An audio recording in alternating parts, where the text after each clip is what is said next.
Okay, busy day today, but everything has calmed down some. So I'm running late on this, but I didn't forget. So anybody who watches this after the stream's done, thanks for sticking around. So I'm just finishing this shot up here. And this is about the halfway point of this cartoon. So if I'm talking a little low, it's because it's nighttime here right now. There we go, that's what I want. So I'm doing my best not to be too loud.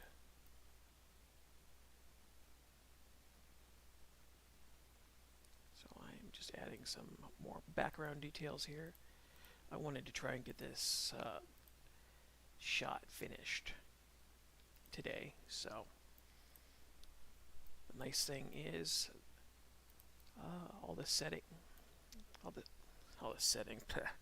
Yeah, it's been a long day. I'm flubbing and my words here. And it's all coming together. Whoa, wrong window. So close a few of these goddamn windows.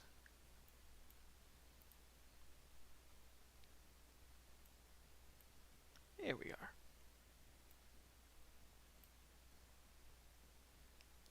Okay, so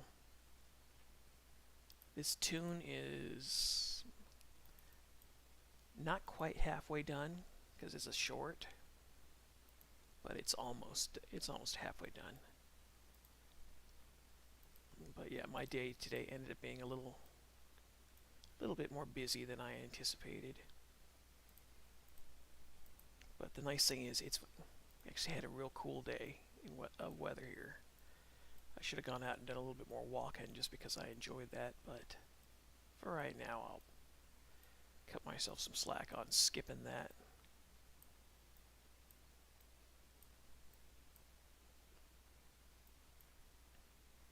There we go. So,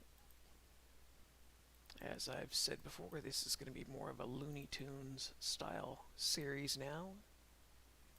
And once I finish this last little bit of detail up, I have to add red in.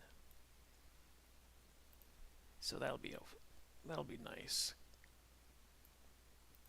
Because I've been plotting this in my head for the bulk of the day, trying to figure out how I wanted to do things. Put that right back over there. Very good. Yeah, I'm starting to finally get the hang of animating motions at 4 frames or so for a motion instead of sometimes just doing whatever I wanted. And it's paying off pretty well. I'm still kind of being lazy with my backgrounds, but that's okay. Oh, let's set this to 50.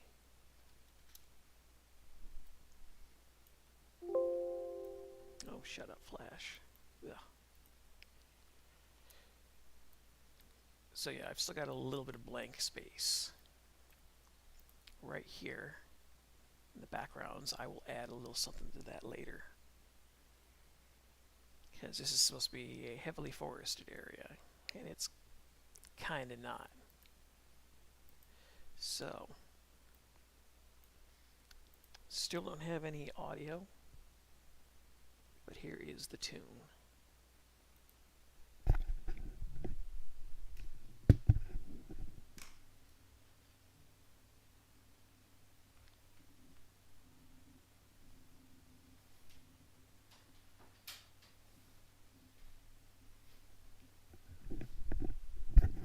There we go. So that's 13 seconds on and or about. I've got to add more detail right there.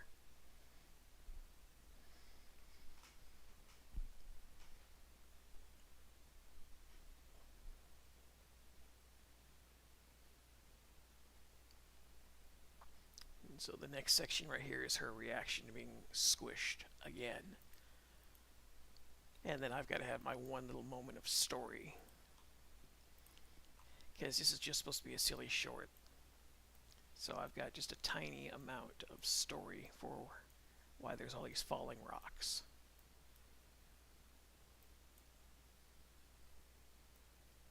Yes, I see. I see you. I've got the cat down here, desperate for attention for some reason. Even though she's been fed a few times today. She's sat on me for about 40 minutes earlier. I guess that's just not enough. Yes, I see you.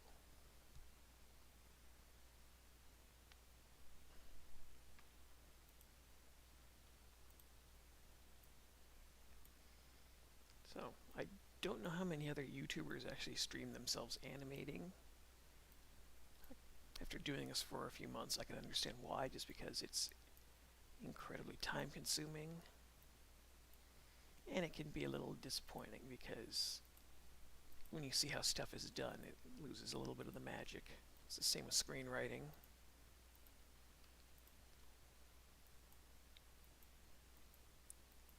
There we go. Add in just a little bit more of those.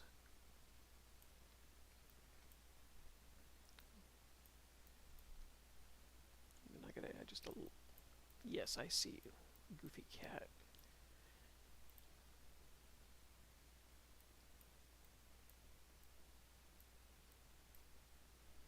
Just add some minute little details for the boulder here.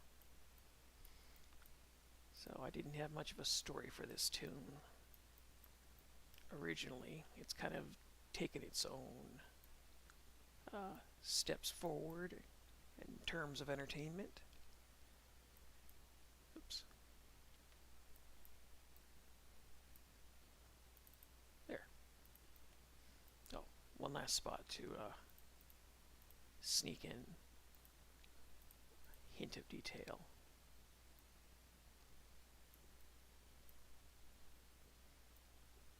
Yeah, I've been studying backgrounds for US animation for a little while just to try and see if I can tap into some of that, since even though I don't do a lot of it traditionally, it's a good skill to have. Yes, I see you. It's okay, you can relax, you goofy cat. Oh, careful.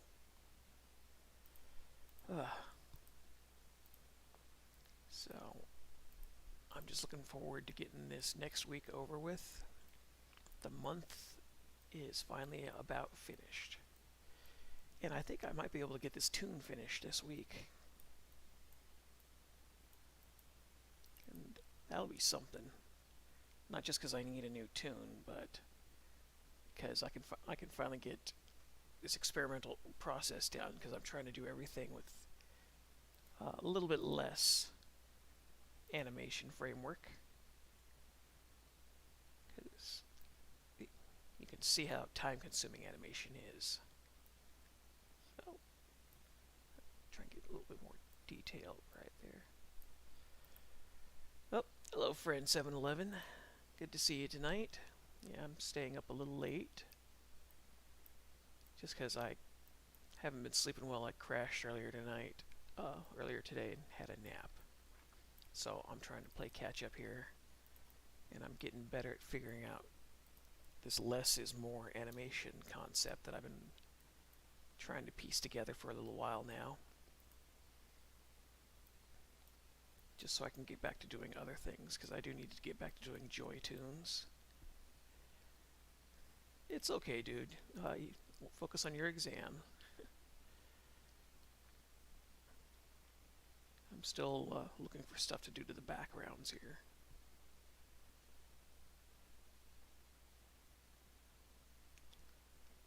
So that is what I've got right now. I've just got to add in Red's reaction right there, and then I get to have a story moment. And I think I'm going to play it safe real quick. Yeah, that's the one. I'm going to play it safe. I need to change the color here just a little bit, because I still am trying to get better at my damn backgrounds. It's always different when you draw this stuff yourself. There we are. But yeah, this is this shot there that I finished yesterday. I'm just happy I was able to pull that off.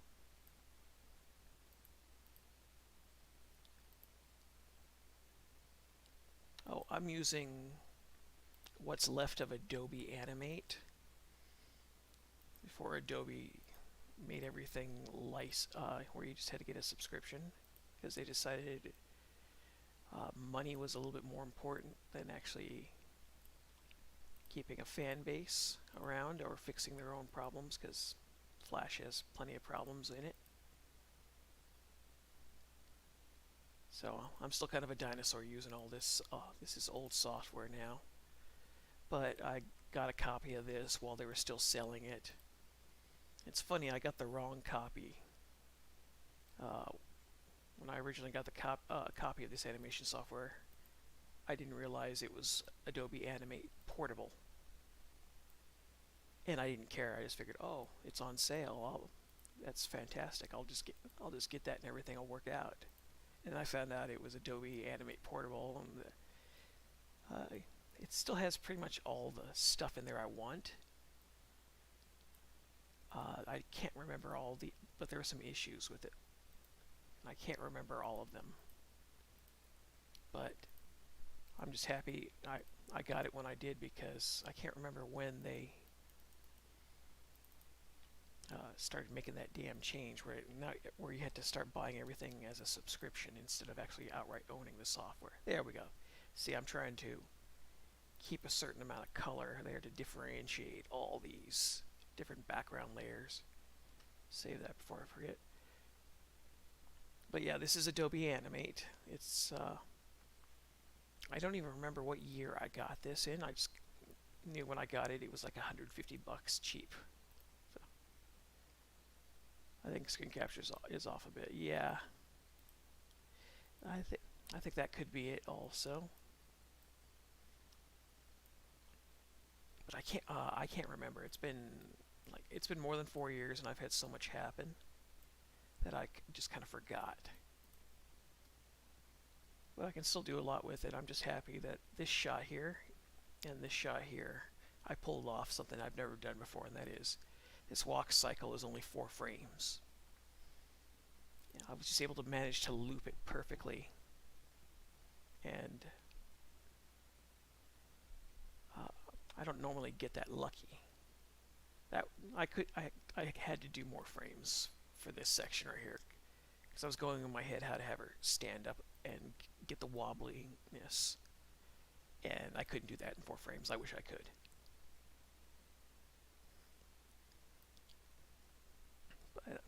But still, that was yesterday's work, getting that shot done.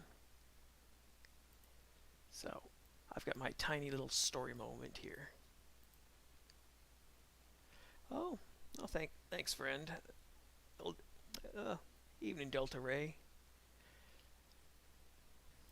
But yeah, this is old software now, unfortunately. And I don't even remember what support they have, if any, for it anymore. But yeah, I can't feel too sorry for Adobe for upsetting their fan base as much as they have, because they've kind of just told everybody, just give us your money and go to hell. And that's been their mantra for a long time. And it didn't have to be, but I guess when you are the sole owner of a certain type of software, because if I remember correctly, they were the ones that outright owned vector animation for several years. I guess you get to be as much of a prick as you want, but it isn't recommended.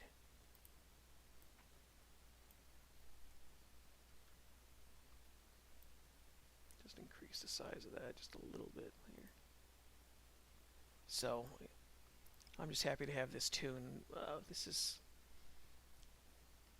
Since this is just a short, it's only meant to be about 30 seconds long. And so I've got my one tiny little bit of story for this coming up, because Red has seen the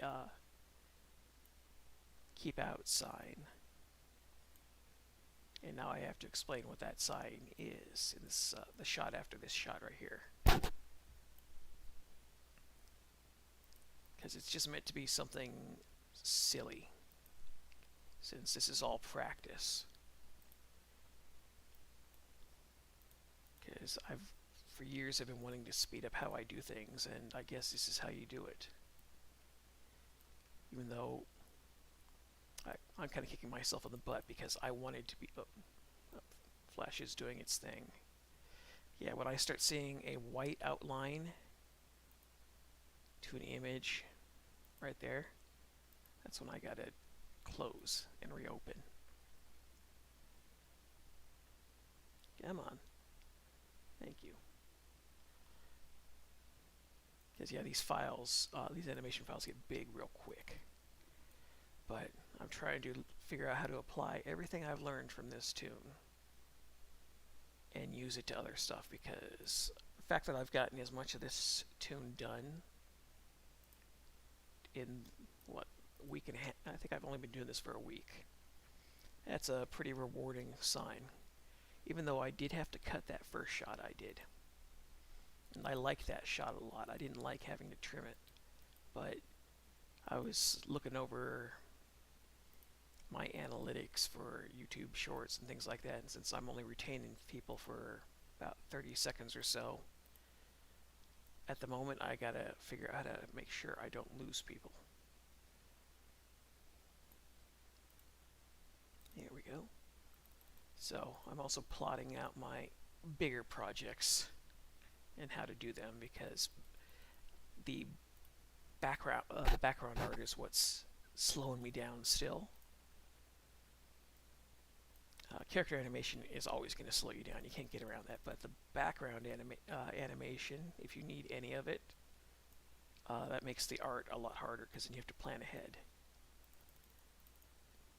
So I am just excited to almost have a tune done, just because I miss being productive, and I've had the last just slightly over 2 months of just only doing concept art and character designs, and I don't really like that, because I don't feel like I'm doing anything. So this feels nice to be able to actually get something done.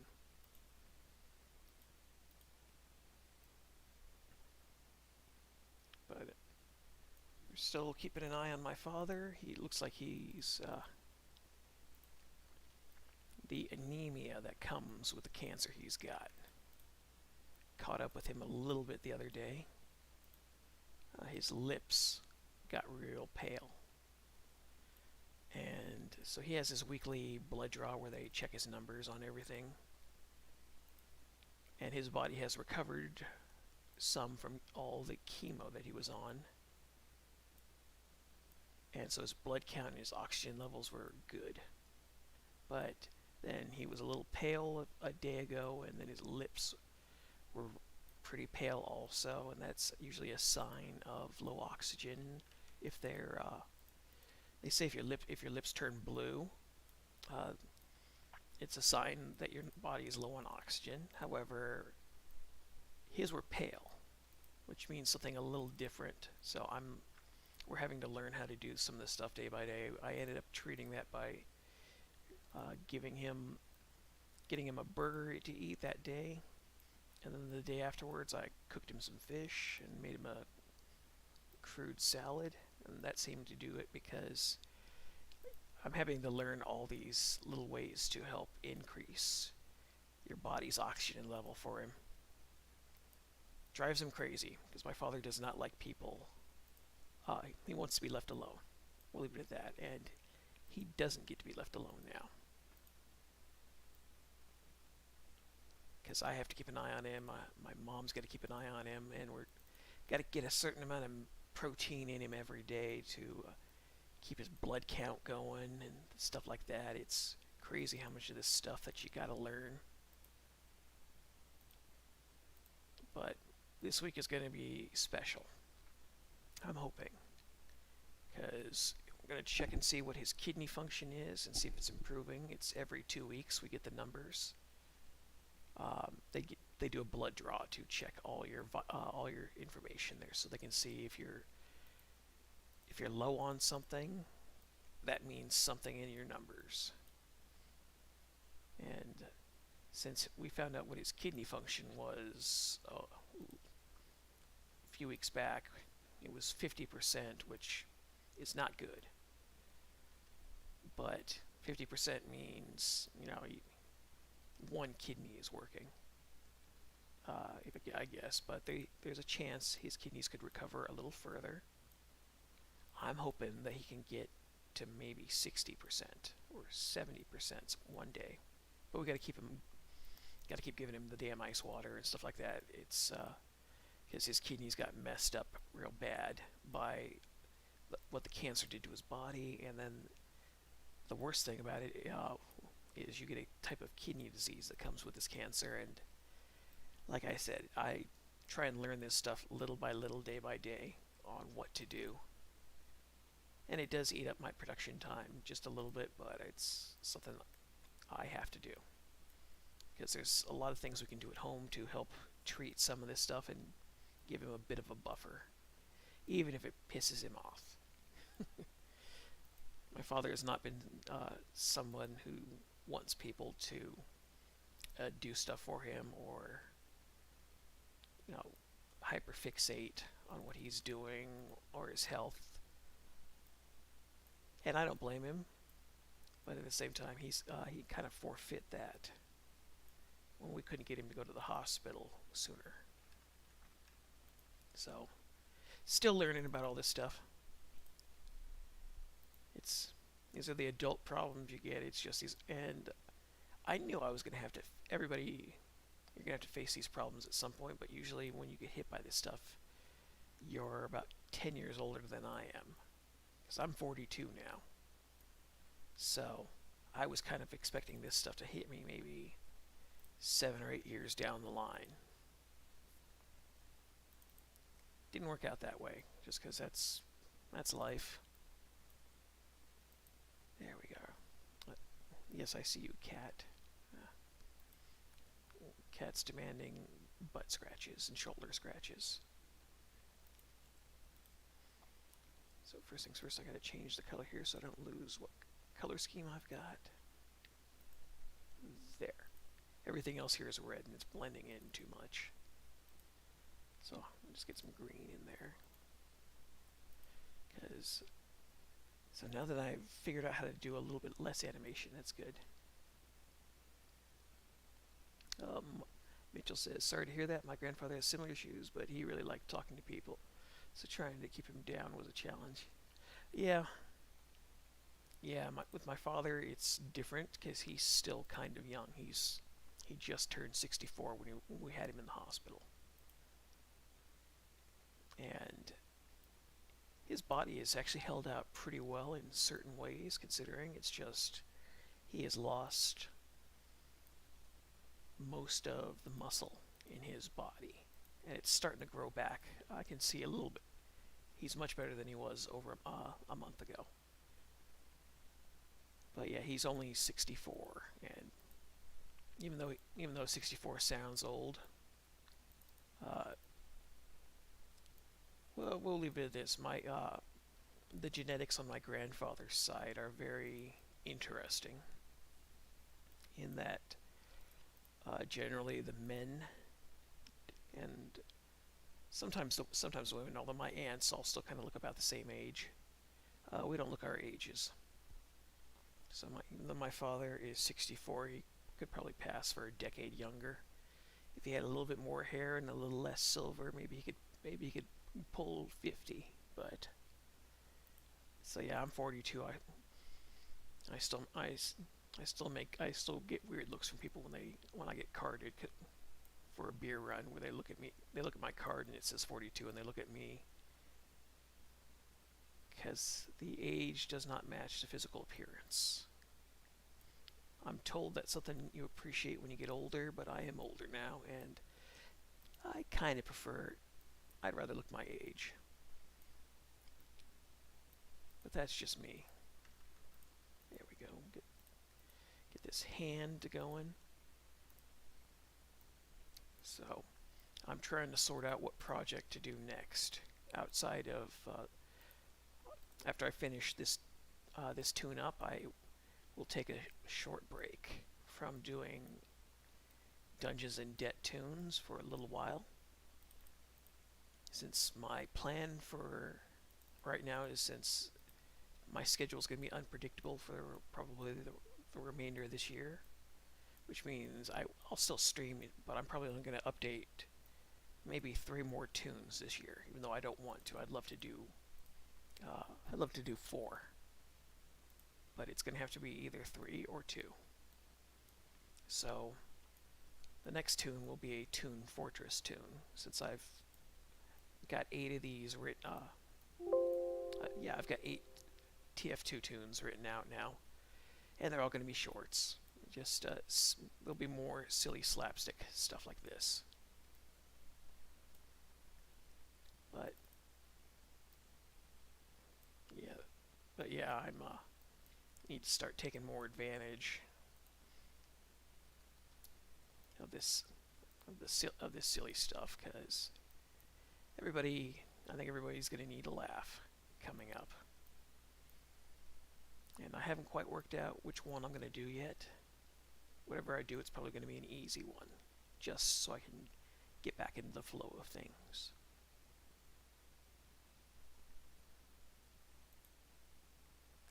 No, Mitchell, this is all by mouse.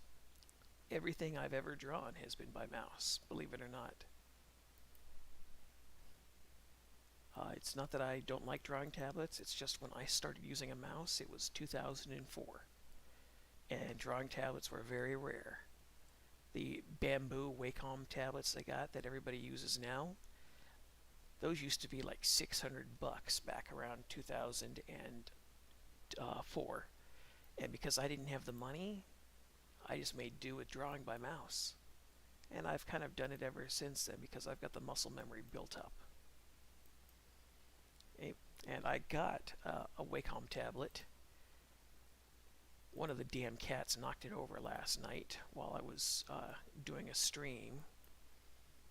And between that and the storm making the internet a little awkward, I ended up closing shop as a result of that. But I just got used to drawing everything by mouse. And I've got my Wacom tablet. I've only played with it a little bit. I always get very nervous about using it, because even though I got it on sale for $300, which is a steal for a Wacom tablet with a monitor, but I always get scared about using stuff that gets expensive, because I was worried it's going to break. That's generally why I don't buy stuff that's new, because I've always been mostly secondhand for about 80% of the things I buy. Although you got to buy a new pair of shoes, and you got to get a new computer and new computer parts, that's where I draw the line. With hardware and software, I try and get it used, although I don't know if you can get stuff used so much anymore now. It used to be you could, a long time ago, you could get used stuff on eBay, and I know you can get it on Amazon now, but the condition isn't as good as it used to be. There's been some questionable stuff going on, and I've always blamed how Amazon handled the damn lockdowns. Because back when we had people scalping toilet paper on Amazon at the very start of the COVID lockdowns, they started to get a little fishy with some of their stuff, and I've always been a little apprehensive to purchase used stuff from them. Yeah, when the toilet paper shortage was real bad, back when I was living in California, I bought a roll of it off Amazon, and the guy I bought it from, essentially, he charged a few bucks more than a regular roll of TP. I figured, oh, okay, this guy's, he's making some money, but he's not being unreasonable. Well, then I saw the toilet paper that he sent. Each roll was like a travel toilet paper roll. So every roll is roughly, it's like 40% the size of a regular TP roll. and he and he wanted with shipping included. He wanted $9 for this. So I complained to Amazon about that.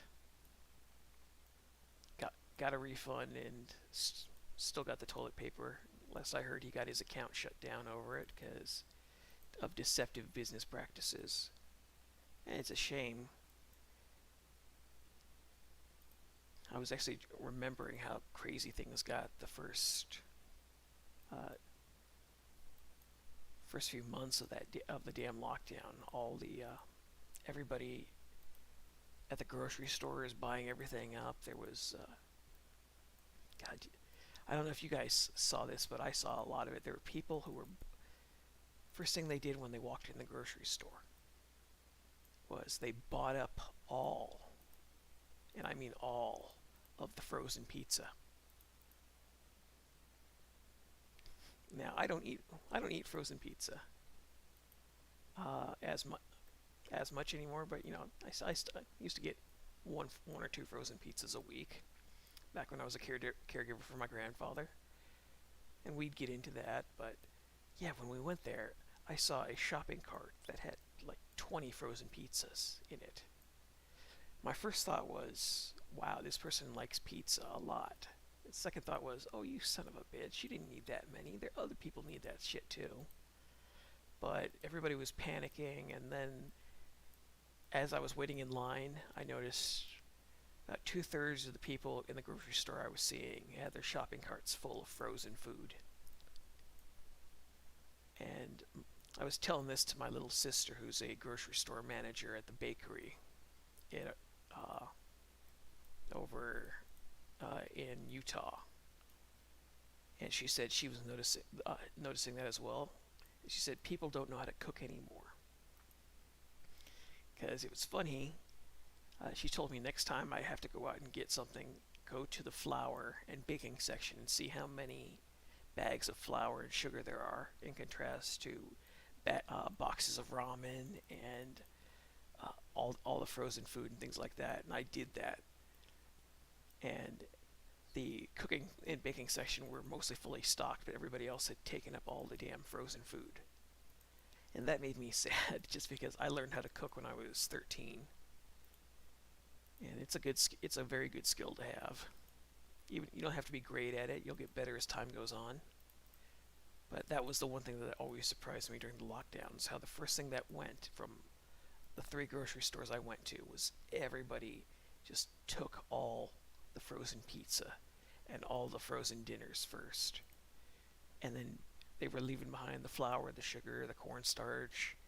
The pasta was relatively untouched, but the ramen did not last after, which which was funny because that was the first time I'd ever seen ramen packages that you could get for 5 for a buck were now 2 for a buck. I'm just happy.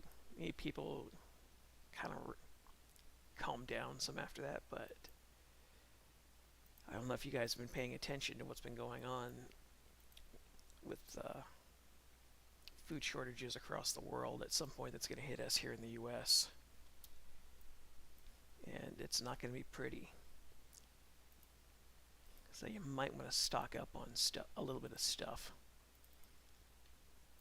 Just because, if the nice thing is if you stock up a little bit on food and you're wrong, it's there for you later on. That's it's just a precaution. You may not need those. You may not need the extra 2 bags of flour, 10 cans of beans, and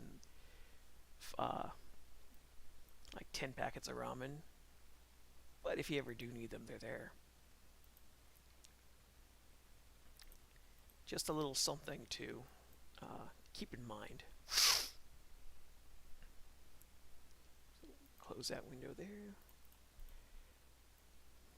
But yeah, one thing I didn't like last year about the food price increase was how much pumpkin custard cost. and how much evaporated milk went up. It was like $5. It was almost $5 for a can of pumpkin to use for pumpkin pies, and evaporated milk was like $3 a can.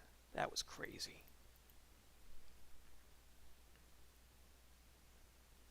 Yeah, Mitchell, I've been seeing those too, and I live in a more rural area, so I got to be a little bit more careful about that stuff. And it's a shame because even though I live in a more rural area that's got more access to, because we got a lot of farmers around here, so there's more access to beef and produce and all the stuff that you really want.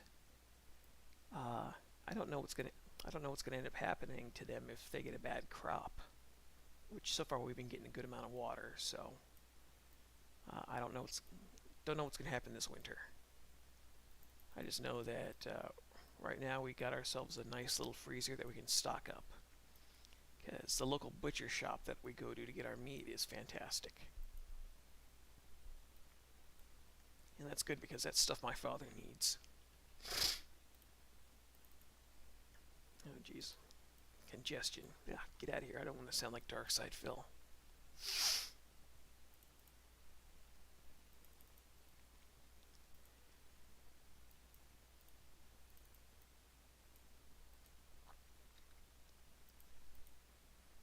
But for the cities, or from what I've been seeing, if they get hit by the shortages that it looks like they're going to get hit by, all hell is going to break loose.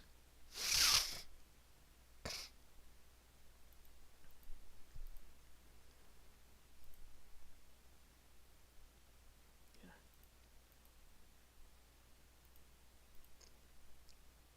And that's a shame because I kind of miss living in the cities. But I like living where it's quiet, which is really nice.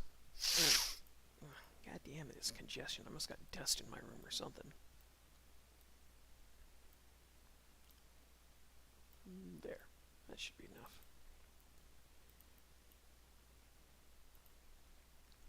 Yeah, this is a perspective shot where everything has to be a little smaller here back and a little larger up front, so the proportions are purposely left to be out of place. So, oh God, poor DSP. I have to admire that he was actually able to get out of bankruptcy, and they well, not get out of bankruptcy, that they accepted his bankruptcy excuses, despite the fact that I remember hearing that everybody was all the trolls that follow him were calling up his bankruptcy hearing and trying to get the courts to look at his documents a little closer and point out, no, he's actually spending all this money on, God, I don't even remember what game it was, but there was a game that he'd blown tens of thousands of dollars on. And he pulled it off. They didn't pursue it any further, and they accepted it and allowed him to declare bankruptcy. That's actually phenomenal luck. He's the roach. He'll never die. Yeah, you might be right.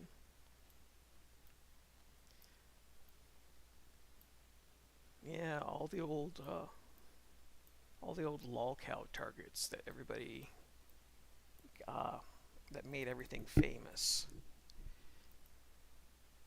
seem to be vanishing.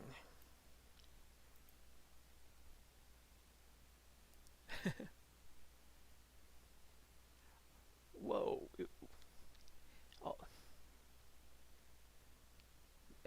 People were telling the court everything and no one in the court cared. Holy crap.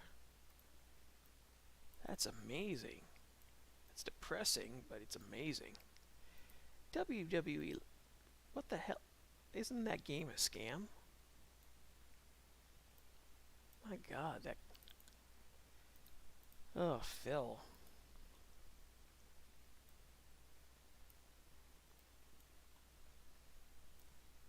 Oh, you're killing me, Phil.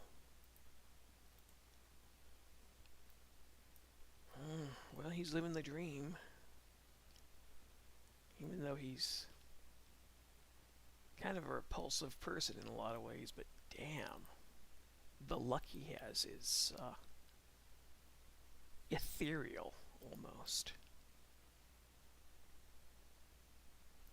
Because I've seen some of the crazy stuff he's done, and I've seen it people lose their careers over it online.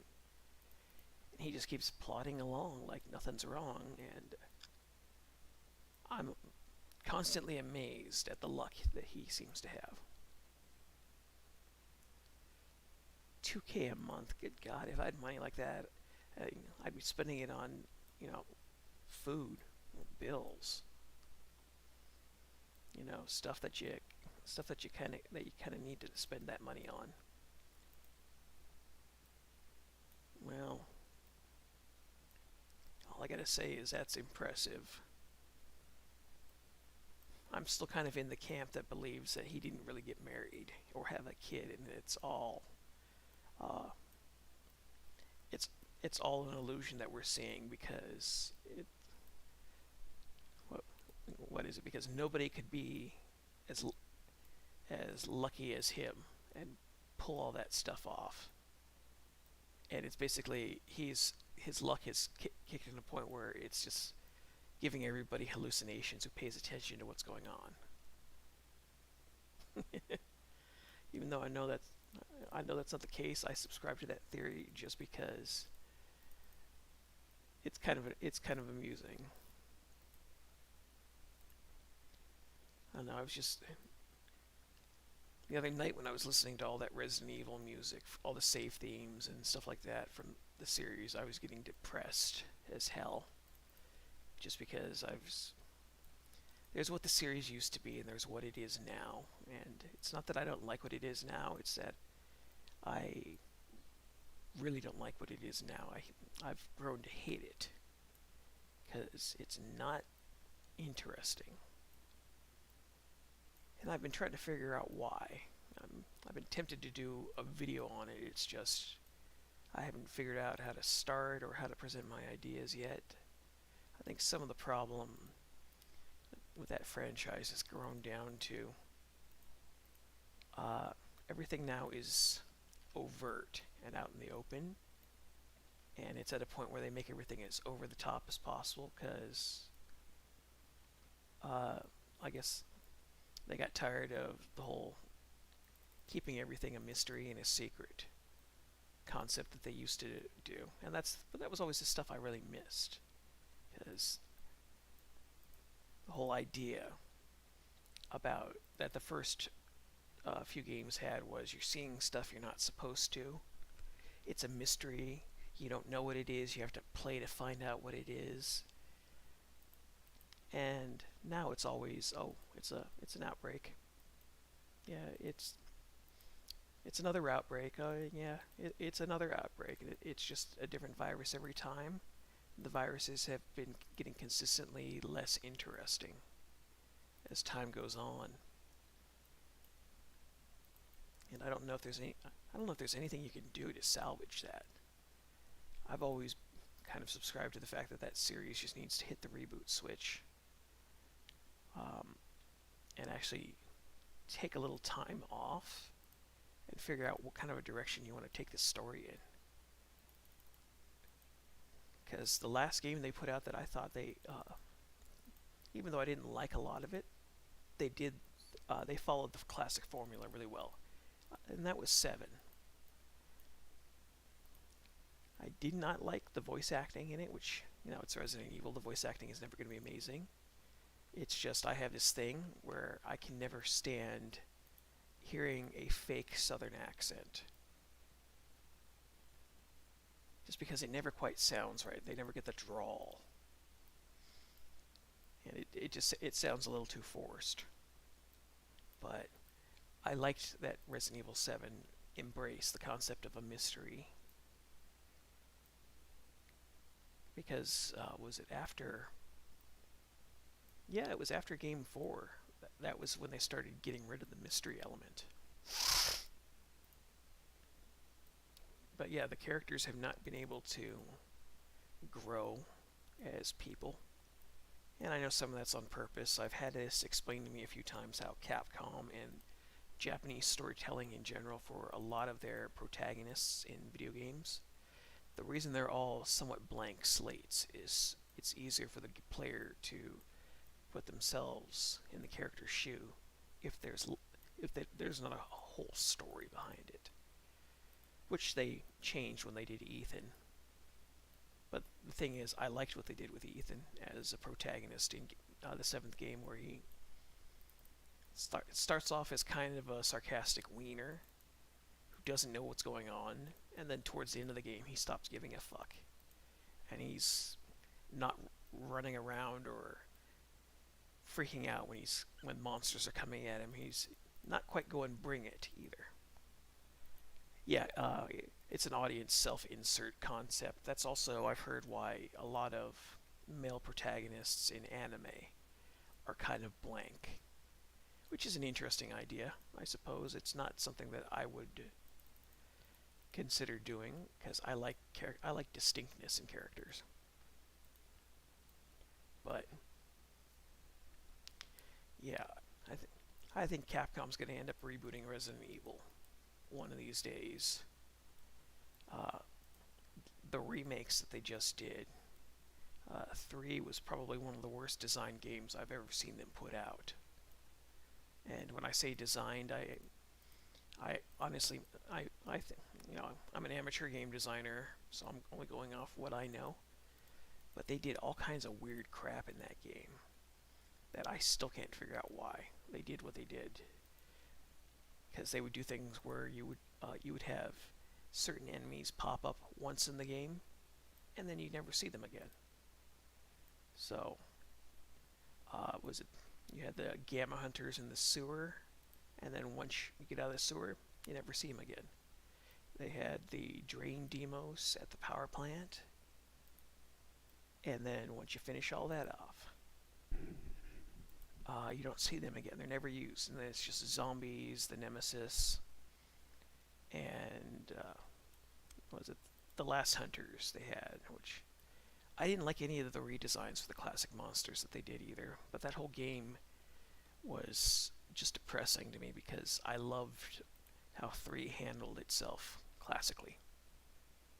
What made 3 special was it was actually the best designed Resident Evil game, in my opinion, on the PlayStation, because they had a lot of limits, and even though they had those limits, they got real creative. They added in random enemy generation. They added in some random story cutscenes. They took a small game and gave it phenomenal replay value. And not to mention, the story, while simple, was focused. And then in the remake, they made it a linear experience. And what made it worse was the story was actually really bad because they took away all the stuff that made the story good to begin with. There were lots of little story moments. If you don't know this stuff, you don't look for it. I do look for it because I've been trained to. But there are little things that they did in that game that I always really appreciated, where you're constantly trying to escape this big ugly monster. And every time you start to make some headway and start to get the escape going, he shows up and says, "Nope," and destroys your way of escaping, because the whole point of the game is you can't escape, you have to beat the monster. And then when they did the remake, it's no, you have to stop Nikolai. Nikolai's as a character in that game made me want to I just couldn't stop laughing at what they did with him, just because he was an interesting enough antagonist in the original game. They took somebody who was he was a different type of antagonist for a Resident Evil game. He showed no interest in what you're doing as a character. What you're doing as the game. So if you're out there looking for something and you encounter him in one of the few cutscenes he basically says, "Go away, I'm busy." And whereas we've had other villains who kind of creep up behind you, go, "Hey, what you doing?" And then they took that approach when they redid that game's story. And then I've already said how much I hated that version of Jill because she's an idiot. She's suicidal. She's really stupid. And all the male characters are just there to sacrifice themselves to make sure that she survives, which was very weird to see.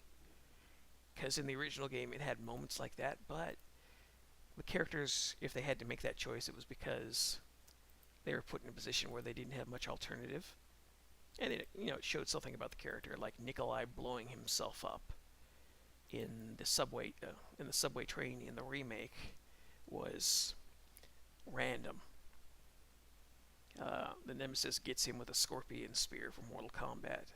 It pulls him over, and then suddenly he's got plastic explosives strapped to his chest, and says a really bad one-liner, and then hits the switch. But it happens so fast. There's no drama to it. And I was remembering the original scene where the character is already dying because he's been injured by fighting BOWs.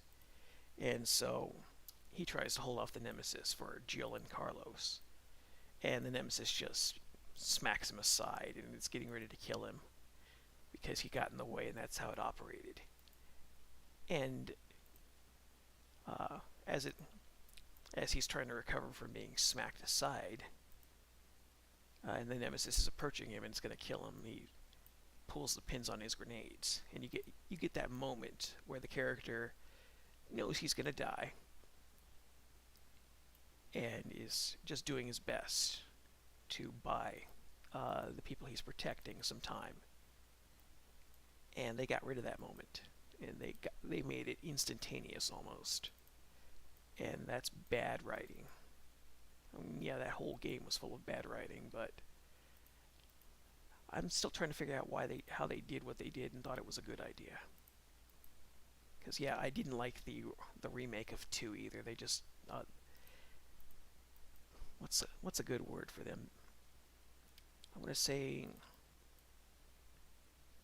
they retold everything for the current generation and tried to make everything more dramatic, more like a Michael Bay film, even more like the awful live-action movies. And they missed the point of what made these games special. And part of what made them special, at least in my opinion, was that the games took time. Japanese storytelling in general can be summed up with bad writing. I'd say hokey writing. I like a lot of Japanese storytelling, but they've taken the Hitchcock formula to basically literally. The old Hitchcockian formula used to be he would have constant little things happen. For if it's a 90-minute movie, for 60 minutes of that movie, you're going to have lots of little things happening. They'll raise questions, they'll build up some suspense, but you're not going to get any real answers. And then the last 15 of the last 20 minutes of the film is when everything starts happening. And then it has built itself up to this finale, and then you get that 5 minutes or so of resolution. But yeah, I know Japanese video games aren't known for their stories being anything phenomenal, but I also remember that way back when, I'm not sure how old you guys are, but the version of Resident Evil 2 that came out back in 1998 was not the version of the game that they were working on. The original game that they were working on got shit-canned about, was it 2 or 3 months before its release date. And this was a huge controversy back then. I remember this. The game was postponed in 1997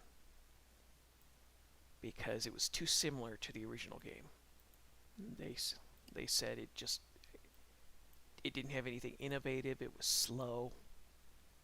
And yeah, the first game was slow too, but they wanted to try and put out something different. and they realized that it just wasn't a very satisfactory game or experience.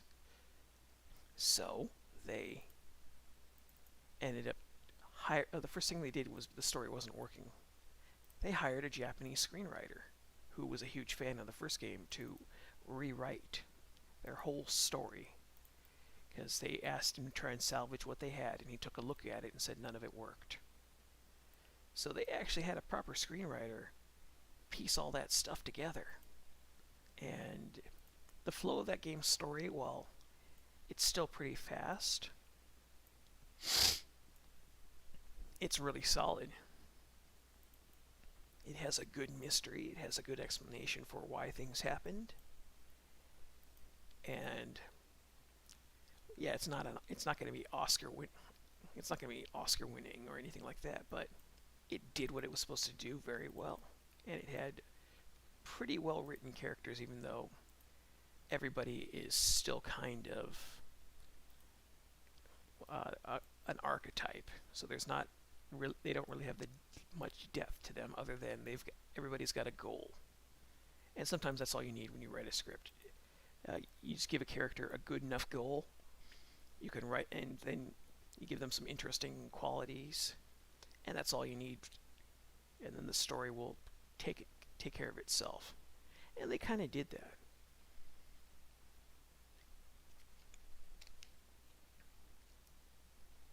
But yeah, I didn't like anything that really came after 4. I'm still just kind of sad that they took the approach they did, because the whole mystery exploration part of those games was always my favorite part, because some of the mysteries that they used to come up with back in the late 90s were really solid.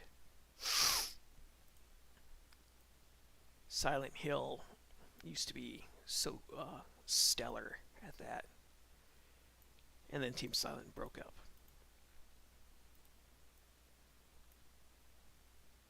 Yep, I hear the door opening downstairs. Oof.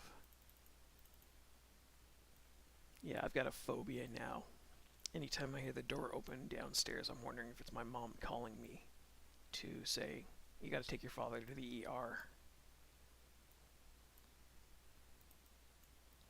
Ugh. But there's a 50-50 chance. Well, maybe there's a 60-40 chance it's just my father getting up to get a snack or to take one of the dogs out into the backyard. But yeah, good storytelling makes video games so much better. I think we've got a shortage on some of that these days. But yes, you never want storytelling to be too homogenized, or else everybody's stories start just being the same thing over and over again. Somebody on the screenwriting subreddit was actually complaining about the Hollywood diversity system for minority screenwriters. But he was complaining that everybody that they were hiring was already somebody that had a connection to Hollywood. And my uncle works in this department, or my aunt works. My aunt is a lighting director, and so these are the idea was always apparently supposed to be to a lot of people's minds that that you get people from the lower classes to get a chance to build themselves up in Hollywood, and that's what these programs are supposed to be. But instead, it's people who already have a connection to the industry, because they've got a relative or a friend who works there, getting into these positions, and then the stuff they write is no different than the generic stuff that's always been written. And there could be some truth to that. I don't know.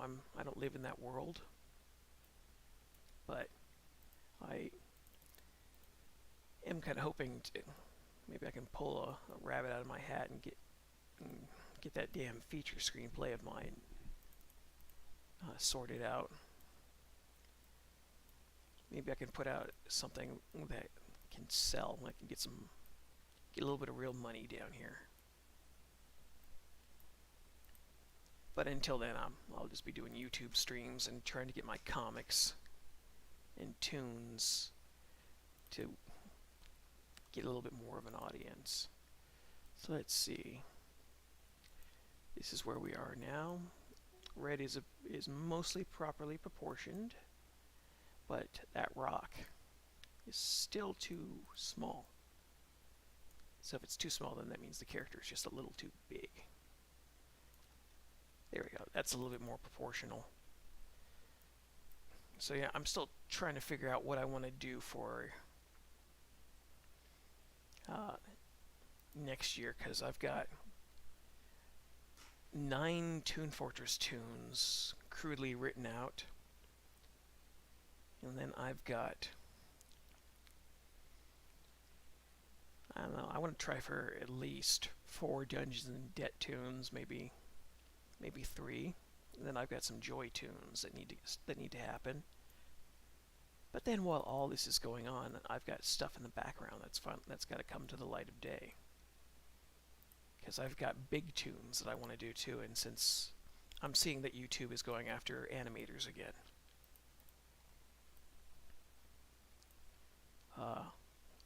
I've got to plan ahead. And this is what I guess this is what all the animators are talking about doing from what I've been seeing. And that is, you make a bunch of tunes in advance. And then you have your little supply, your little what's the word? You have your little supply chain set up so that you can release a tune every month, and then it won't affect you when it takes you two months or so to do something a little bit bigger.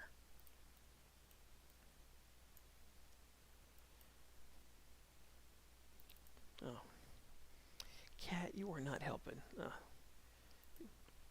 Cat keeps getting up and changing her position on me for some reason. I'm not moving around or doing anything particularly irritating or egregious to her, but she's being kind of a pest. But I need to get out a big tune next year. I didn't get a chance to do one this year because everything that happened with my father just made everything collapse. And to be honest, we're still trying to figure out what we're going to do wintertime. Because wintertime here, we get multiple feet of snow. Yes, other animators are big about having assets around. I recycle some of mine from time to time. But, oops, whoa, what's that one I wanted? That's what I wanted. I've got assets around as well. But assets aren't complete tunes. And unfortunately, completed tunes are what people are going to want to see. So the idea is to try and get a bunch of little shorts that are silly, that don't have incredible amounts of animation to them, and go with that. So I'm trying to think of, if it's a minute long can take me 2 months of animation, depending on what it is. And then I've got to get my voice actress or voice actresses, which takes an additional time. So I'm trying to, that's part of why I'm doing these more silent tunes that don't require a lot of voice acting. But the idea behind all that is really simple, because then if I can keep my little supply line, then I can spend more time on big tunes as the year goes on. But yeah, YouTube is really, unfortunately and miserably, treating their animators. Don't know why. You'd think with how many views the animators managed to bring, they'd be a little bit more sympathetic. But I don't know. Ever since YouTube started to go corporate, about, it was what, think it was 8 years ago was when they really started to go corporate. Everything has kind of changed the landscape. And I don't even know if YouTube knows what it wants. Because there was a time, they used to focus more on what we would do. And now it's more what the corporations out there do. The you in YouTube is kind of dead in a lot of ways.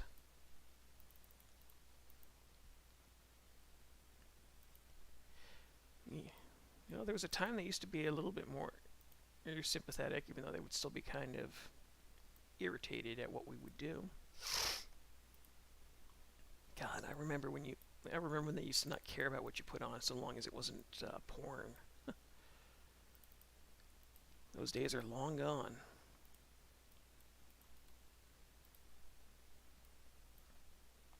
But yeah, times are changing. And unfortunately, right now, I'm still trying to be positive and hope that, okay, well, maybe when times change, because it's like a yearly thing. Every year they do something to hose down someone's channel. I'm just hoping by the time they do that to me, maybe I'll have a couple thousand subs. Ronald Jenkins. I'm unfamiliar with him. Who was he?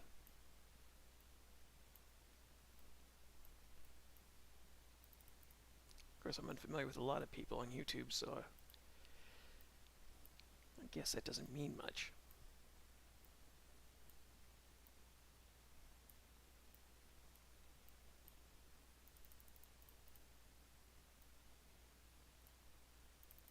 There we are. Okay, I just got to put a few single strands of hair out of place here, and red is mostly done. That's not out of place enough.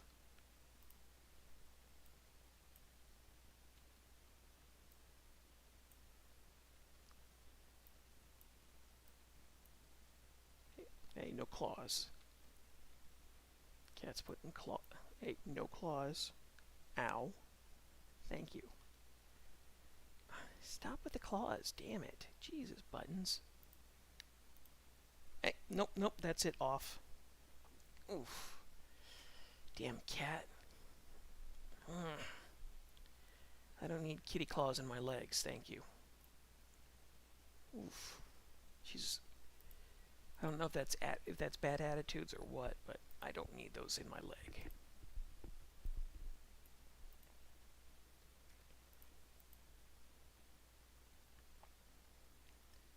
Stay crunchy and throw on fire. I'm not familiar with those, but then again, I'm not familiar with a lot of stuff. So, don't think anything of it. Oof. Stupid cat. All she's got to do is sit on me and relax, but the claw's got to come in. I don't know if that's her angry that she didn't get dinner or what. Well. No, I don't want you back on my lap.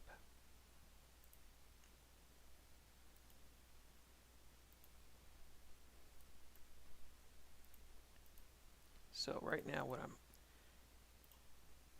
what I'm hoping to do is I'll get my Toon Fortress tunes done, because I only need to get a handful of those done for now. And as much as I wish I had the understanding of random humor like El Toro does with his fantastic work, I don't. I used to be much better at random humor a long time ago. I've kind of forgotten. But I've got some stuff kind of figured out. Ooh, 10 million views. I never had a video do 10 million. I think... Actually, did I? I don't even remember what my stuff was back when I had my original channel on YouTube. Because my original channel that I eventually deleted, I had like 15 million views on it, and I had like 30,000 subs or so.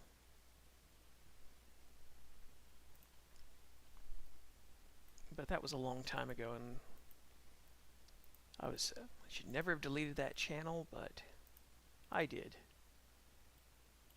Because I was young and stupid and figured if I didn't get any success in a certain period of time, then it would never happen. But from what I'm hearing, how things are going right now in the animation world,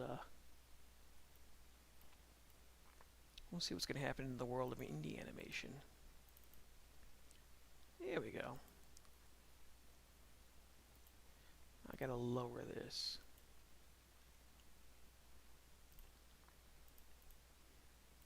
Because, yeah, I heard that DC, Warner Brothers, it's owned by, that owns DC, fired like their whole animation staff, and that they were trying to just license all their stuff. And I'd heard it was a way to save money. Don't know if that's true or not, but they've got new ownership, and the nickname that the new owner, David Zaslav, has, they call him the Grim Reaper. They call him the Grim Reaper because he cuts so many projects for financial reasons. I've heard he's not a creative person, he is a money person. And if it doesn't earn money, he doesn't want it.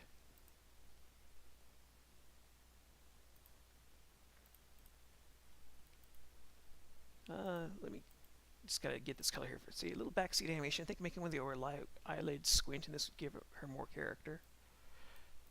Oh, you mean having it droop a little bit, like she's been injured? I was kind of fixated on surprise, but you might be right.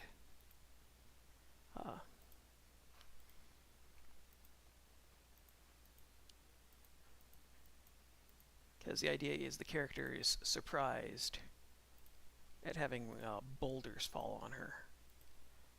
And I wasn't even thinking about that.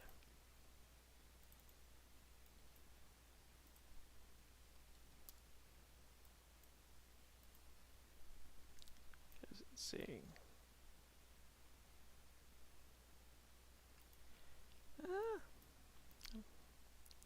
Doesn't look too bad. Let me see.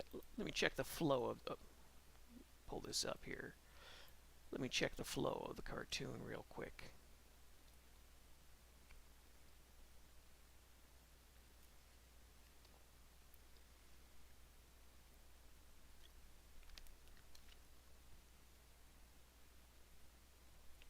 Yeah, I think you're right. I think that does need a little bit of a droop.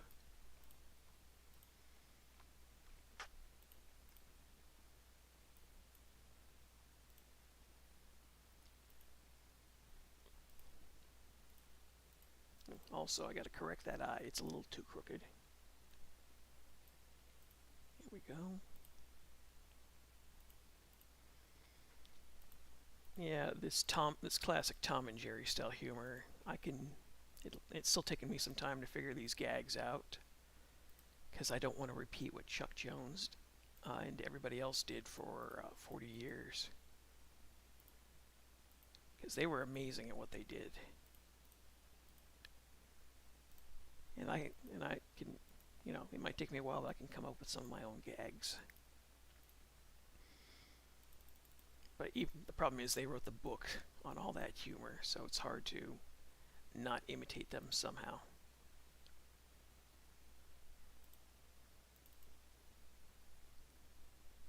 Here we are.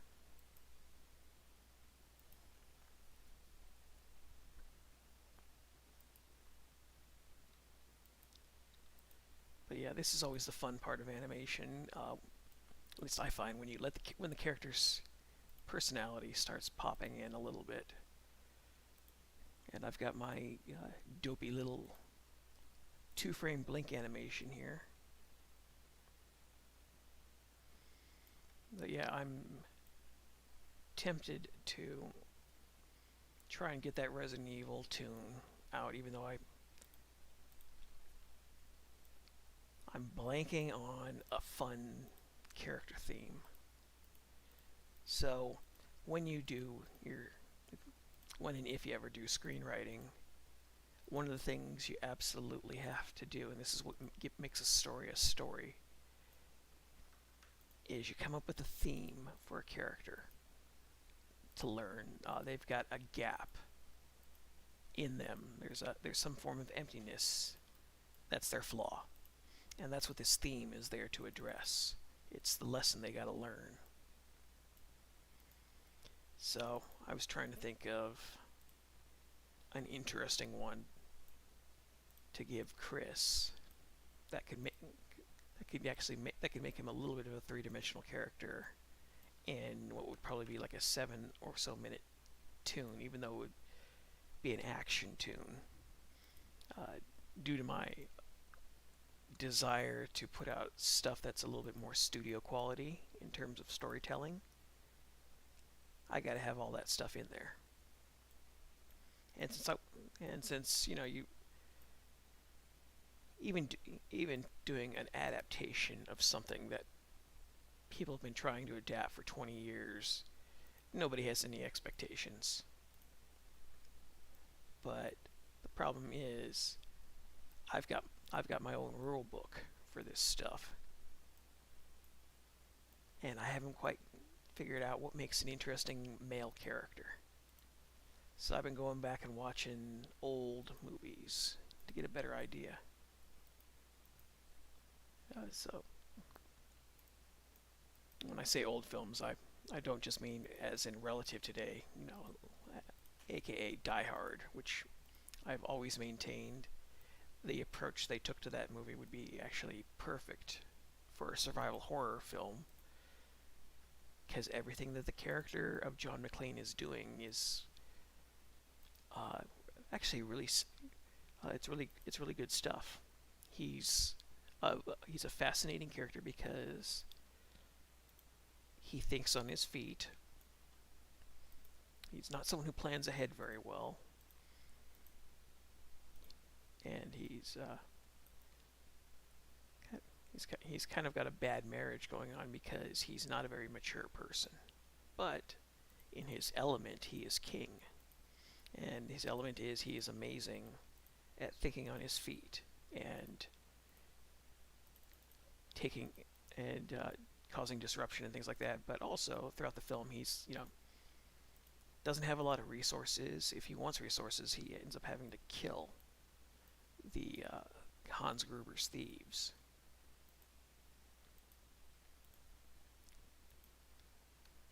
And that does and doesn't work for him, because he also gets the shit kicked out of him several times, which is good because he's a mortal character now. You can see, okay, this guy he's human. Yes, they did turn him superhuman, and I don't know why they thought that was a good idea, other than more explosions equals better. But I had realized, survival horror video games are a lot like that movie. He's got limited contact with other people. He has very limited resources. He's outnumbered. He's got some training to get him through it, but he's mostly an average person. If there was something supernatural going on, that would be survival horror.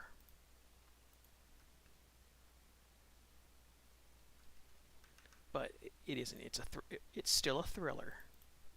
So I was trying to think of stuff like that going forward with my little approach to this.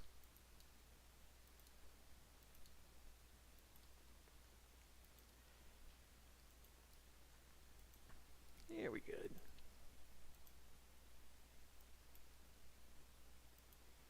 So the one thing this needs is a bounce. Just a little bit of a bounce here to create just a little bit more life.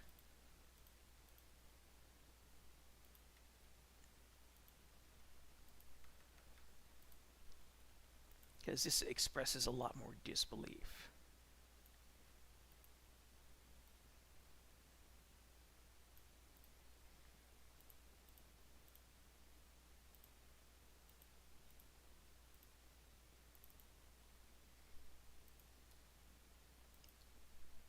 There we go. Very nice. All I gotta do is put her hand in and then I'm almost done with this.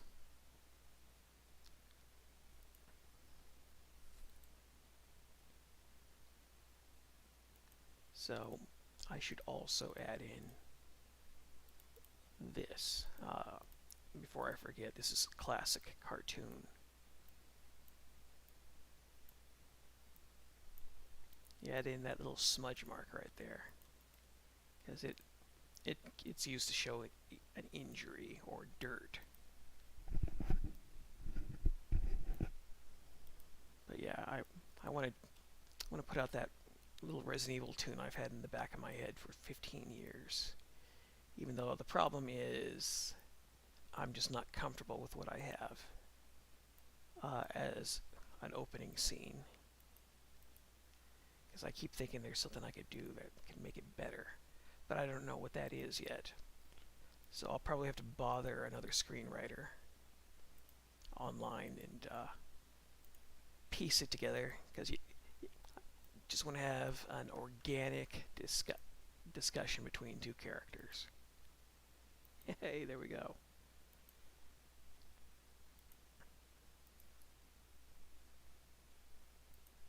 Yeah, I even added in that little bit of a shadow coming above the character. I may have to do that again because over here the shadow is not present when the rock falls down on her.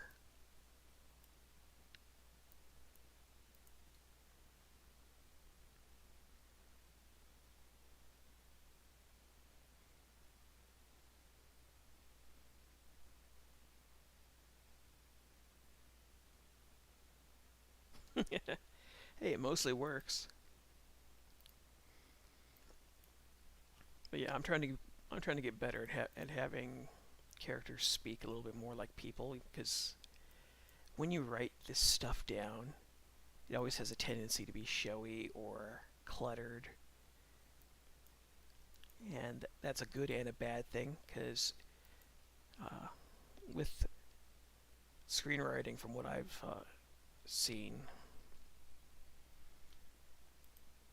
you want things to be a little showy, but you also want it to sound a little natural. And when you get to things like dialogue and dialect and idioms from the era that the characters are in, you got to be careful. Because for my webisode pilot, which I'm still angry that I haven't been able to get that second episode written, because I should have had at least 2 done by now. But I went back to redo episode 1. Came across another autistic screenwriter who gave me a few ideas. Always helps to have somebody who's in the same boat you are give you a little bit of input. But she recommended trimming back a little bit of the fat in my script, which I hated doing because but she was right. She was 100% right. Because the problem is, when you write all this stuff, you have to condense it down to just the story. And you got to get rid of the fat. And I hate doing that just because I like keeping some of it in there. But because I've only got 10 pages or so per script to tell a story, and I've got a lot of story to tell, I kept having to trim out more and more stuff that I really enjoyed. But yeah, it takes place in the 1930s. It takes place in rural Texas. So I had to go back and watch old movies and listen to some of the dialect of the era. Even though it's funny because all those old movies, so many of those actors have New York accents. So you keep getting New York dialects. But It's it's okay. I got a lot of good stuff in there, and then I had to go online and look at old Texas slang because everything takes place in old Texas. And then the hard part came in, and the hard part for me is always making the characters sound a little bit different from each other. You got to look for little sayings that people would use just to help differentiate the characters. And I've put a lot of work into my webisode pilot. I don't know if it's the quality that I want, but I've got to move on with it. So I've got to actually sit down and animate that. That's going to be something I do on the side this year. At the very least, what I'll try and do is I'll get my opening scene down. That's my first scene. And see how things go with that. Because the one thing I'm going to do, and this is unconventional, but I'm going to... God damn it, Flash, go away. Autosave is being a pain in the butt. It's all going to be done in black and white. And then in order to match the era it's in a little bit more, I'm going to take the lighting schemes of older films and try and implement that in there to really make it look like it could have been part of that world. Yes, I see you, cat. No, you can't come back on me. I'm so angry with you digging your claws in my leg. And I've got a friend who does music. I'll see if I can talk to her about giving me some music that sounds a little bit like the old tunes that you would hear in movies with lots of violin trills and things like that. But I want to see if I can put out something that actually looks like it could be a proper period piece. And since it takes place in the 1930s, there's no swearing, which is a little hard because I do like to have characters curse and swear. But because I'm taking that approach to make everything be a little bit more authentic, I can't do that. Which is okay. Let's see, this hand's better off right there. Okay, so I don't even need the hand right there. Okay. Good to know. But yeah, the hard part is doing all the Lovecraftian stuff. Because I'm not a huge Lovecraft fan. I love a lot of the ideas, but I don't know the lore, so I had to make up something for myself. That way other people don't know all the rules. Or couldn't get upset. Because you don't want to put out something about Cthulhu and then say Cthulhu is a 9-foot tall teddy bear with tentacles coming out of its ass. And then say that's Cthulhu, because that's just going to get people upset. Because that's a very cherished creature that everybody who reads Lovecraft's work has an affinity towards. There we go. So, one last thing here. And then this shot is done. Dopey cat. Cat came back on my lap. I hope she doesn't stick her claws into me again. Ugh.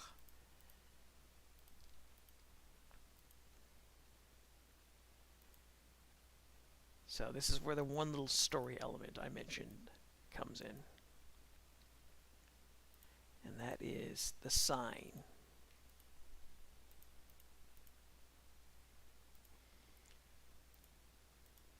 And that's where my one... I don't know if the joke will land, but I'm doing it anyways.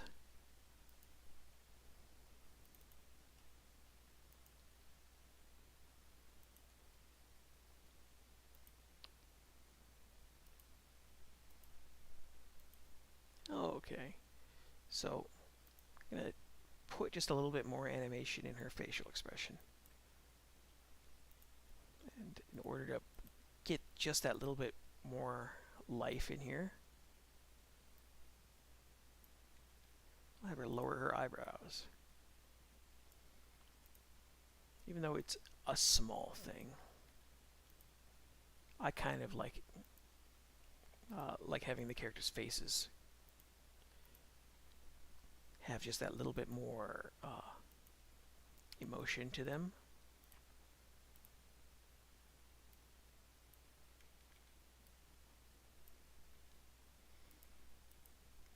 Okay, very good. So the next shot just has to be the sign that says do not enter.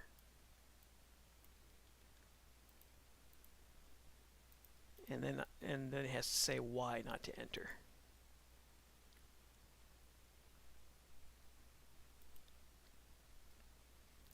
I could do that. I'm going to pass on doing that for right now. That's not what I wanted. I'm going to pass on doing that right now just so I can speed things up just a little bit more. Because I've still got my worry that I spend too much time on this stuff. I've been studying some older cartoons that have come out over the last few years. There we go.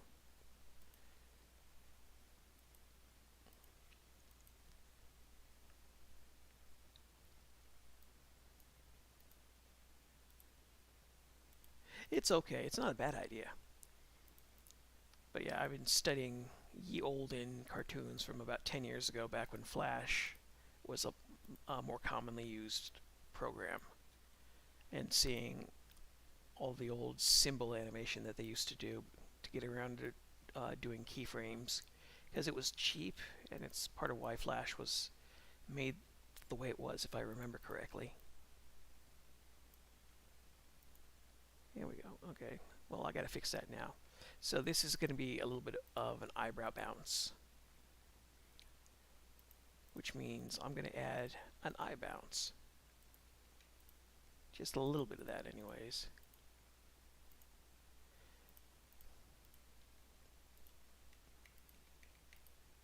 Very good, very good.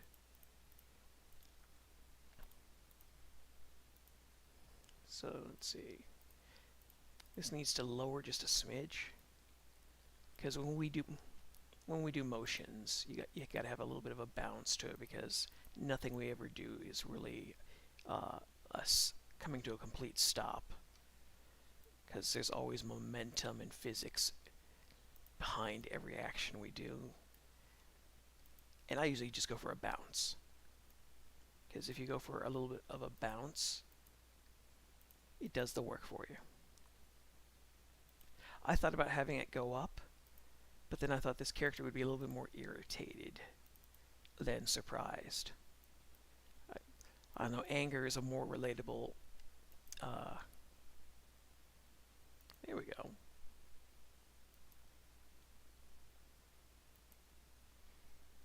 Okay, the left eyebrow, this eyebrow is fine. This eyebrow is a little high. But yeah, the reason surprise wouldn't go that well is her eyes are. She starts off in the surprised eyebrow condition. Her at the start of the shot, her eyebrows are already in surprise mode. So anger is what I went for. I could start it off with anger and go to surprise, but it felt a little bit more natural, at least to me. And one more. Yeah, this is always the nitpicky part.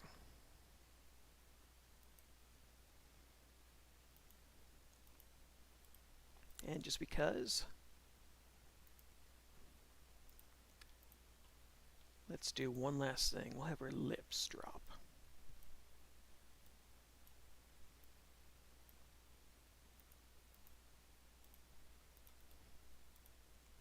So yeah, you can see I'm not actually redrawing a lot of these frames over and over again to get motion. I'm just changing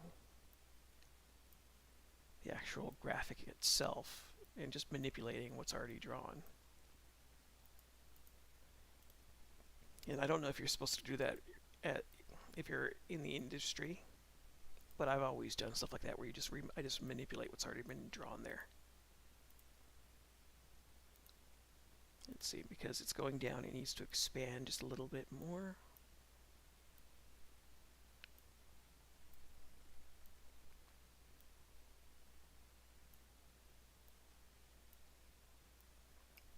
Very good.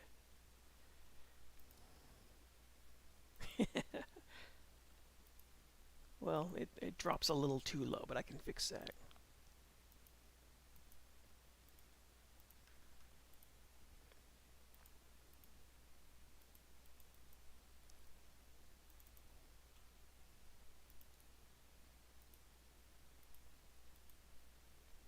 I think I see what's going on. I've got too many frames of animation here. This isn't bad, but it's actually slowing everything down.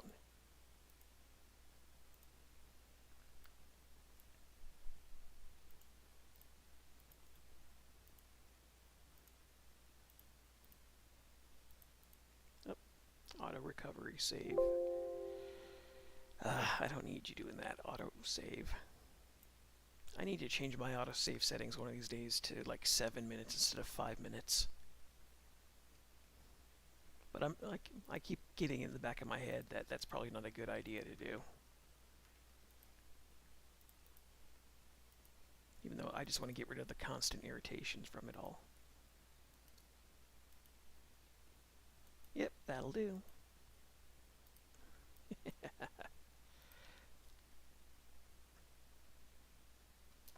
So we'll take a look at how everything... Oops. That's not what I want. Flash is going a little slow on me. Thank you. I don't need that, but I do need this to go all the way back here to the start. I'm going to have to put some kind of a graphic down there and there just because I've got all this blank area, but I will fuss about that another time. Okay. Let's take a look.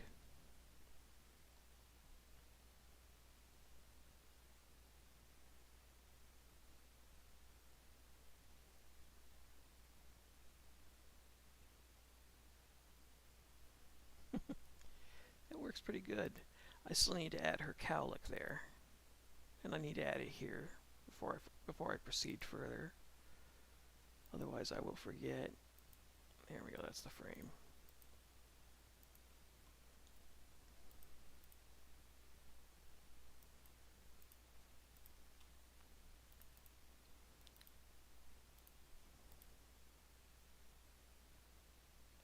That's what I was thinking of doing, adding something there, but I want to, whatever I add there needs to be related to what's happening in the cartoon, but not give it away.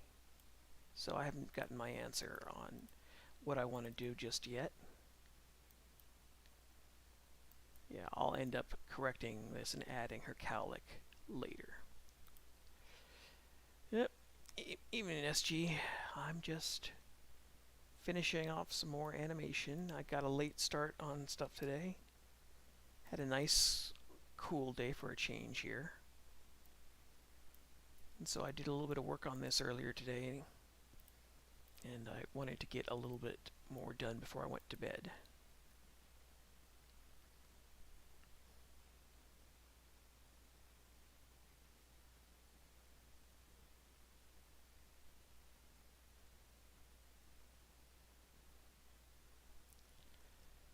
So yeah, this short is hopefully going to be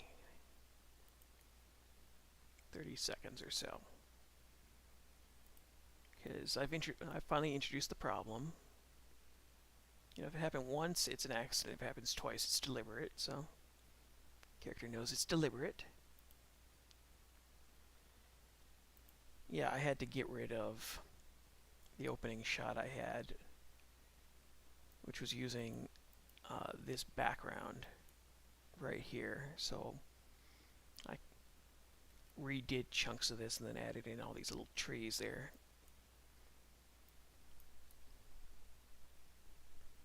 Yep, come on.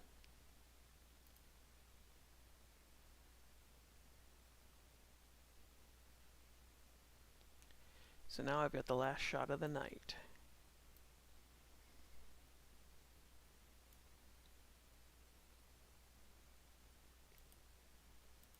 Oh, come on, flash. So the last shot of the night is the close-up on the do not enter sign. And that'll bump me up to 15 seconds or so.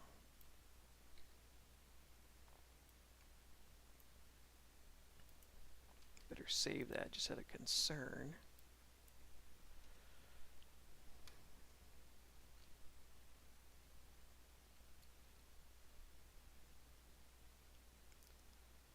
There we are, that's looking good. So I go back to my opening frame.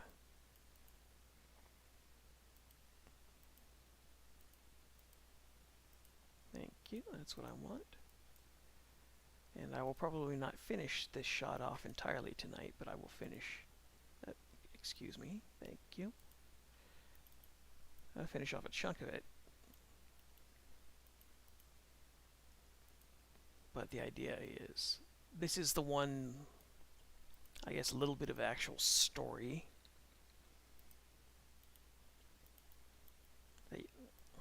That's part of this tune. Because there's no story, it's just do not enter. So I will bring this in here. Yeah, I will probably redraw this just to be safe. I'm going to have to add something down here, because I've got all this empty space up here. And I was thinking about this the other night. Do I want to have to draw a second sign down here? So I don't think I want to do that.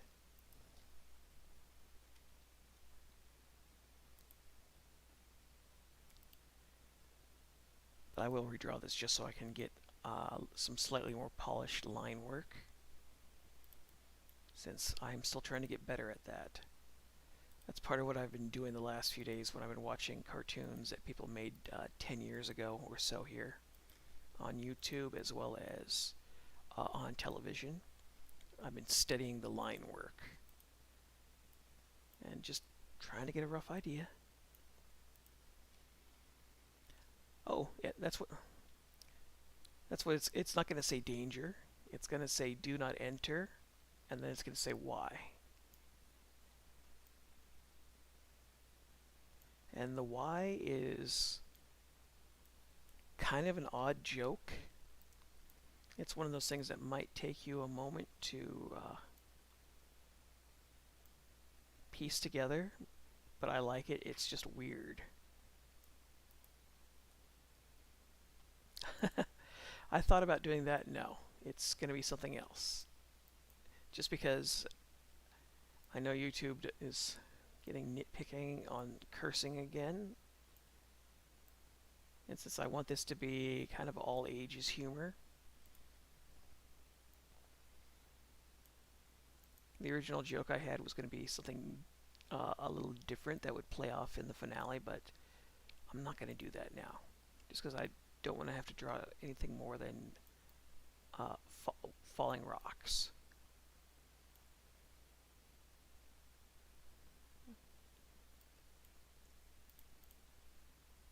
Oh, cat, don't get your claws in my leg again, please. Yeah.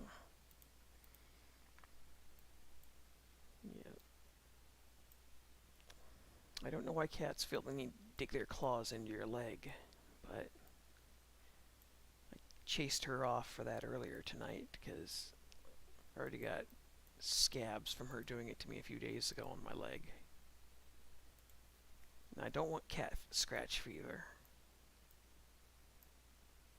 So, okay. Increase the size of this just a little bit more.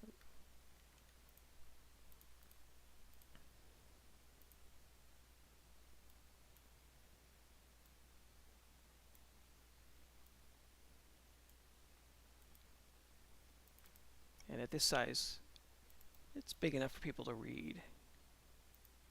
Even though if I wanted to, I could make it an extreme close-up. And I might do that depending on how I'm feeling tomorrow, but for tonight, we'll just keep it as is. And there we go. So I will cannibalize that text.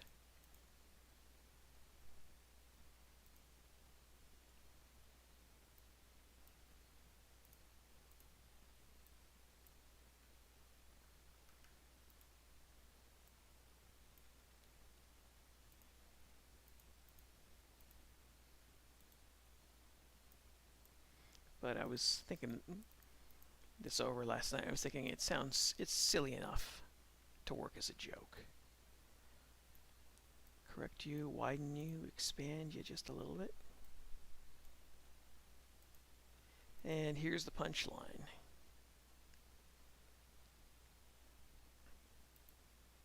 Let's see if I can make this work.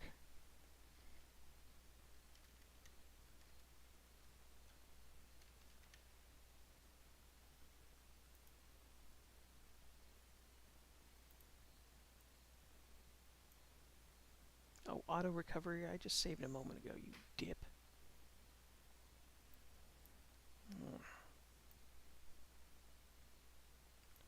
So, falling Dwayne's. I'm going to have to change. There we go. Is that more legible or less legible?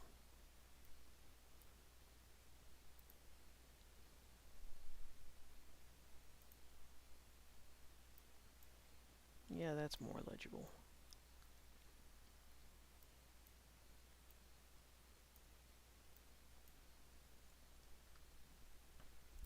So there you go.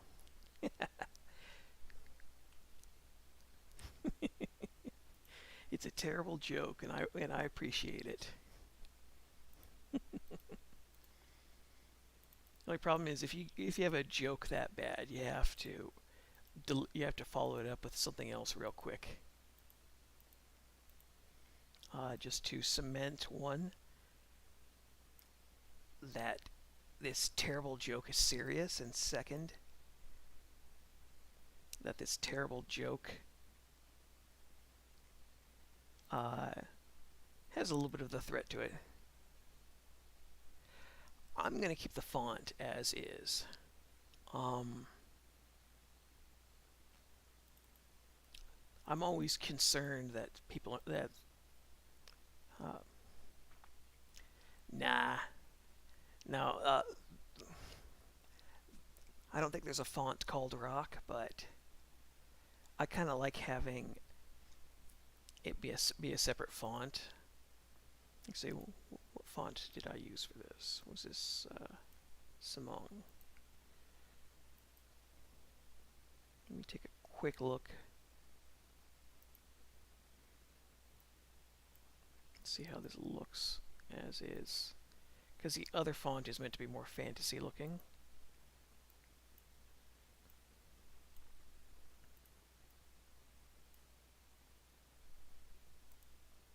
But yeah, this is just my OCD kicking in. But there we go. Yeah, so I've got my terrible joke. So, but that's the. I was trying to think of how to explain the constant barrage of rocks falling on her. And I'm introducing a concept here where it's, falling rocks, and I was tempted to use graphics of Dwayne Johnson, and I thought, no, I don't want to have to draw a caricature outside of my one protagonist, and then have people say it doesn't look enough like the actual person, or that the joke just works better visually this way. So maybe I'm just too paranoid about that right now, but yeah, I think I kind of like that font better. So, but yeah, I was originally thinking of the joke being just falling rocks, and then it occurred to me that that's an explanation, not a joke. And if the character saw that it said falling rocks, she probably wouldn't go there.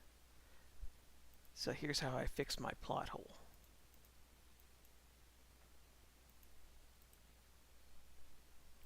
I was tempted to do that as well. I could draw his face on that, but I think I just kind of like the idea more, being that it's just the rocks are called Dwayne. Something about that made me smile, and I don't know why, but I guess it's just the audacity of it. So here's how I'm going to cover my little plot hole, because you can see it says "Do not enter," but it doesn't say anything at the bottom there. And how I get around that is doing this.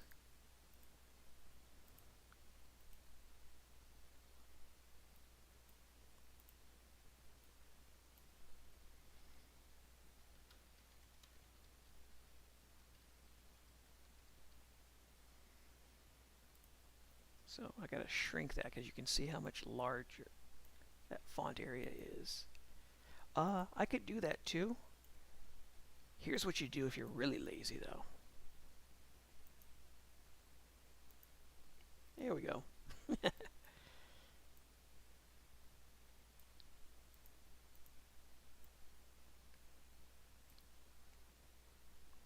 And all I gotta do is add a blur to that and a blur to that. And there we go. Problem solved. It's not the perfect solution, and yeah, it's still more lazy animation. Because you can still kind of read it, that it says "Do not enter" there, which is what I wanted. But you can't read the punchline all that well now. And we take a look at it in motion.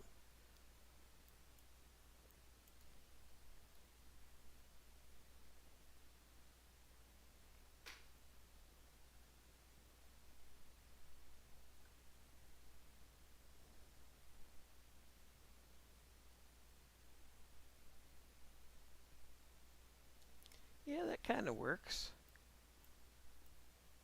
It's still a little rough.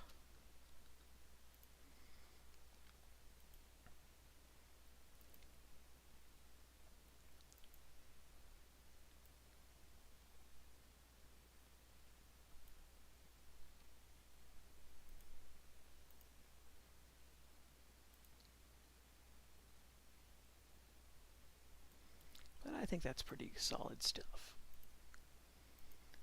So, oh no, I had contemplated after she sees this, having her do exactly what you said, where you squint at it and you take a closer look. But there's a problem with that, and that is that would kill the pacing. Because now that I've established what the problem is, I have to re-establish the threat about how bad this problem is for the character. So that's where I had two options here. I was going to have a rock fall on her head and stun her originally. And I just got to thinking, no, I've got too much stuff going on, and I need to reestablish the fact that even though this is a cartoon, the character is in some form of danger. And that's where I got the idea for the next joke, which I will not be animating tonight because it's 11:10, and I've got to get myself ready for bed in a little while. But I'm going to put some more details down on this. So I'm going to have my pan shot, which is going to be after she looks at the sign, she looks at the setting in front of her. And then we have a surprise reveal, and I won't get into that tonight. Cat, come on, settle down. I won't get into that tonight.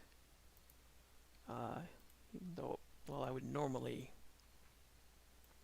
stay up until midnight. I've been trying to get better about that since my father's since we still don't quite know what's going on with my father. We've just barely got a routine established as is. I'm still partially paranoid that I'm going to have my mom come barging in my room one of these mornings and say, you have to take your father to the hospital. just because we've had that happen twice now. I mean, one of the times I was, 3 times really, but one of the times I was ready for it. So it's not like I was in the middle of working, but the other 2 times I was in the middle of working. So I'm just trying to stay ahead of the cancer cells. Which reminds me, he's supposed to be getting his chemo medication tomorrow, I think. Yeah, because the old chemo medication he was on had destroyed his blood, and that's what gave him a heart attack. And I don't wish anybody, even though it's going to happen, I don't wish anybody having to watch their father struggle to breathe and panting for air, because that's just really awful.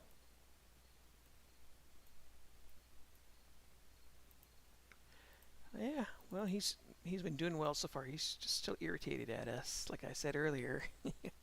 he wants he wants to be left alone so he can do his writing, because my father writes short stories.